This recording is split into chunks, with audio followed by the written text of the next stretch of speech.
Ready?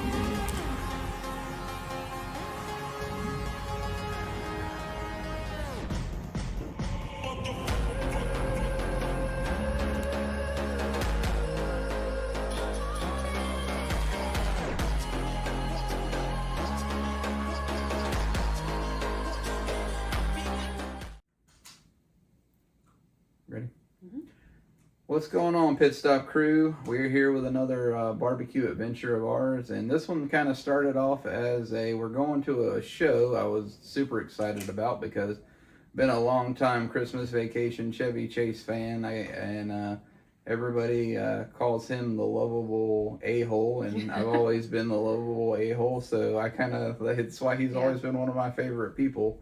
And he started on Saturday Night Live. I'm a huge Saturday Night Live fan, so that's what took us to this barbecue joint. And we were going to the show, and we're like, hey, let's get some barbecue tonight. Where do we want to go? Let's find something near there.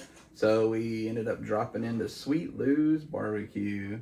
And this place has a lot of buzz around it. A lot of people talk good about it. A lot of people have nothing but good stuff to say. I can't remember the specifics of his story, but the guy that is Sweet Lou has a really cool story. She's going to talk about that in the voiceover later. I'll dig for you. And we did go here later at night because our show was like 7 o'clock, so we were there 6:30. Yeah. A lot of times, the best time is to go to a barbecue joint is not at night. It's early in the day when they open, when stuff's like right off the smoker and fresh, but I mean, we did have a pretty good experience here. We thought their food was good, bad. And we'll just kind of go through it, and I'll let you start talking about some of the stuff. It was a really cool setup. I want to go back during the daytime just so I can see it during the day, because nighttime, you don't see everything in full exposure. But they had a bar attached to it. You could order your adult beverages there, and they had all these hats on the ceiling. All these hats of, I don't know if they're, I'm going to find out the places he's been, championships, whatever, but I'm going to go dig and see what these hats are about. It could be people that leave their hats or there, people too. that leave their hats, It's ball caps is what yeah. it was, and they're the open back ball caps, kind of like this one is, where you can clip it on there. But they had it clipped to wires all across the top of the restaurant, which was really cool. It's very intriguing because I want to find out why. Why are they there? But back to the barbecue. So it's almost like a Chipotle style setup where you walk up to the counter and say, I want A, B, C, D. She puts it right on the plate in front of you, hands it, and you pay and you go. Yeah, the cool thing is they had the warmers back there, so you know they're keeping it warm and the right temperature all day. They pull it out, they cut the brisket in front of you, they cut this, they cut that. They had a buffet style thing in front of you too, where they had the sides and they scoop it out for you, and you're in and out pretty fast. So we'll start with the ribs. So the ribs I thought were very tender and had a good spicy rub on them. They had a rib sauce that was really good on them. It was kind of tangy vinegar sauce. They did leave the membrane on the ribs, and I do see this as kind of like, I see this more than I don't. So I think I don't really care anymore. Like, I used to think it was kind of weird when people leave the membrane on there, but I kind of get it now. It holds the rib together. It keeps the juices in there. It does maybe serve a purpose. So I just always like to note that, because there's people out there that are like for membrane, against membrane. So I just like to kind of throw that out there and stir the pot a little bit. My only pain point about the ribs is I guess it had all the gristles and so it is their ribs are a full spare rib, and you're gonna have that extra gristle and bone and stuff at the end of it. I personally don't like that. I'd rather get to the meat, but then you'd have to dig around it. But I do have the ribs fall off the bone. They had a good bend to them. I thought their ribs were perfect. I thought the spice to them was wonderful. The sauce to them was wonderful. The only thing, my only complaint with the ribs was, and it's probably because it was a spare rib, they could have just been a little more meaty. But I'm a baby back guy, so I like a lot of meat on the bone. But that was my only complaint. But I thought their ribs were pretty dang good. So the rib sauce I have as being my favorite out of all their sauces. Yeah. But let's talk about the pulled pork. So the pulled pork was tender. Had great smoke on it. A lot of places we go, you don't get a lot of great smoke on there. You'll get some good smoke. A couple places have had, but their smoke was really good and their seasoning was really good. They had a very basic vinegar sauce, and their hush puppies were like super good and went really, really well in that vinegar sauce as well. It had a really good ratio of cornmeal. It wasn't like your typical southern hush puppy, but they were really good. You shifted gears on me and went to hush puppies. I know, but I had talked about it because I talked about the basic vinegar sauce. Okay. And I really like the basic vinegar. I really like all their sauces they had on the hush puppies, because I normally use hush puppies to kind of taste the sauces, and I taste them by themselves, but then I throw the hush puppies in there too. So I did put in here that the pork was big and chunky, super tender, simple salt and pepper, maybe something else. I couldn't quite figure it out, but it did have a bark on it because you could see the outside in it, in the mix a little bit. Yeah, and I have to say they used a really good quality meat. Like whatever pork they used was really, really good. But overall, I like the pork. The ribs to me tasted better than the pork, or the pulled pork.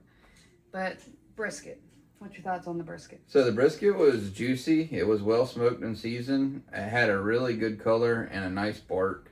Good pepper, real good pepper. I wrote down good pepper. Good pepper. Yeah, because that makes a good brisket. You get pepper on there, and that's what catches that smoke. That's the first thing he looks for, is like, where's the pepper on that brisket? Yeah, I mean, that's what catches it and builds that smoke, builds that bark. But they had a mustard sauce to go with their brisket. Yeah, and their yellow mustard sauce was a very nice compliment. It was very tangy, bold, just great mustard flavor. And once again, the quality of their meat that they used for the brisket was top notch. Yeah, I thought the brisket was quite well done. I'd put it up there in the top 10. I wouldn't say top 5, but definitely top 10. I'd say their brisket was top 5. You think so? Yeah. Well, I have to nitpick it a what we've little had bit. so far. But I did say their baked beans that we got was almost chili based. Like it had that chili powder background to it. Yeah, they were very heavily influenced from Texas and Texas chili flavor. They were really good though. Very good mix of chili powder and some sort of sauce that was in there. Maybe a barbecue sauce. So I'm thinking it's their hot sauce. They had their own hot sauce there, and they had it in the slaw, and it was really good. And these baked beans weren't sweet; they were more bold. And you know they had a pretty good smoke on them too. So the slaw had, I'm suspicious and think it's the hot sauce, but the hot sauce with the mayo was put together.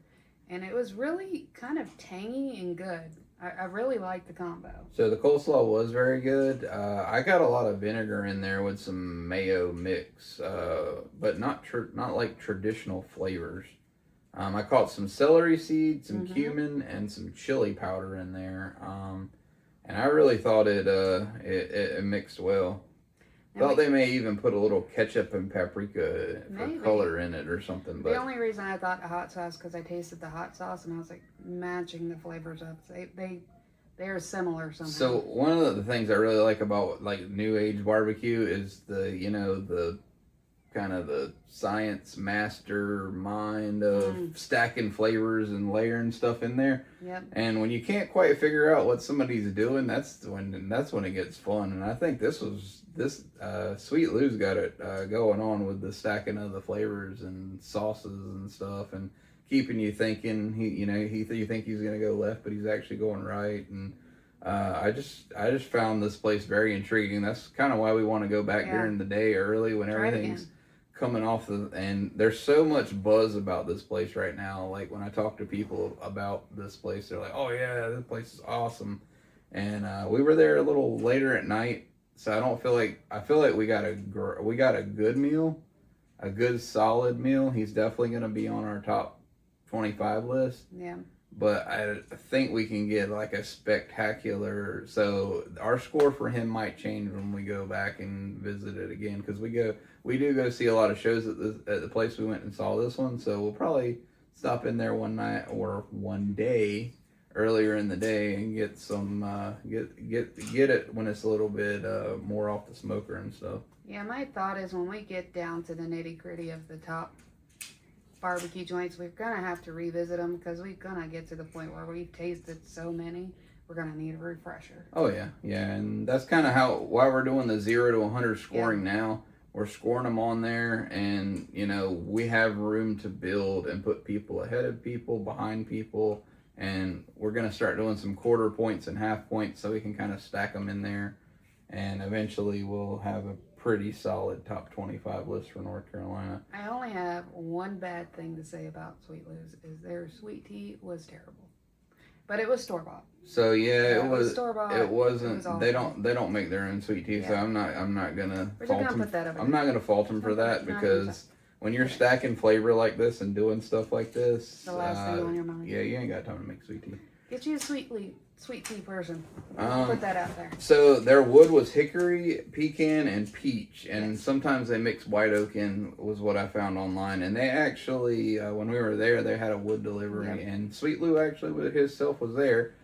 We are eventually going to start interviewing pit masters and talking to him. We didn't really want to bother him because he was working and doing stuff with unloading wood with his either one of his apprentices. It was a younger kid that was, I guess, working for him, helping him stack wood.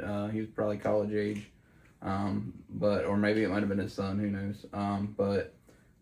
Yeah, he was hanging around that night, and but yeah, their wood mix.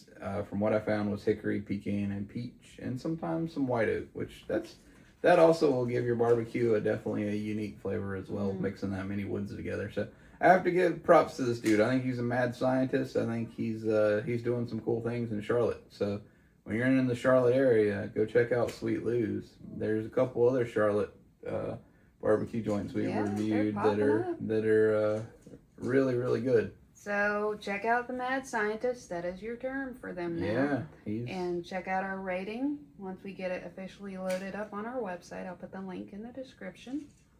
And let us know. We're going to keep going. We're going to keep trying to find the unusuals. Yeah, let us know places we need to go. And East Coast, we are coming. I promise.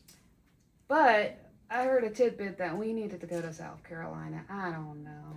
So I put that tidbit in her ear the other day. So we probably are going to include a couple of South Carolina barbecue joints in here because there is a family that is known as like the Godfather family of barbecue down there in South Carolina, and their son is one of the hottest chefs now. I'm not going to say any names, but I'll give it away. All right. No, but we will be heading that way at some point. Show South Carolina some love. Yeah, we're gonna show South Carolina some love. You know, they have a lot of mustard barbecue down there, but they also have some gems as well. So we're gonna start expanding down there a little bit too eventually. All right. So thanks for watching. Like, subscribe, tell your friends, and help us keep going.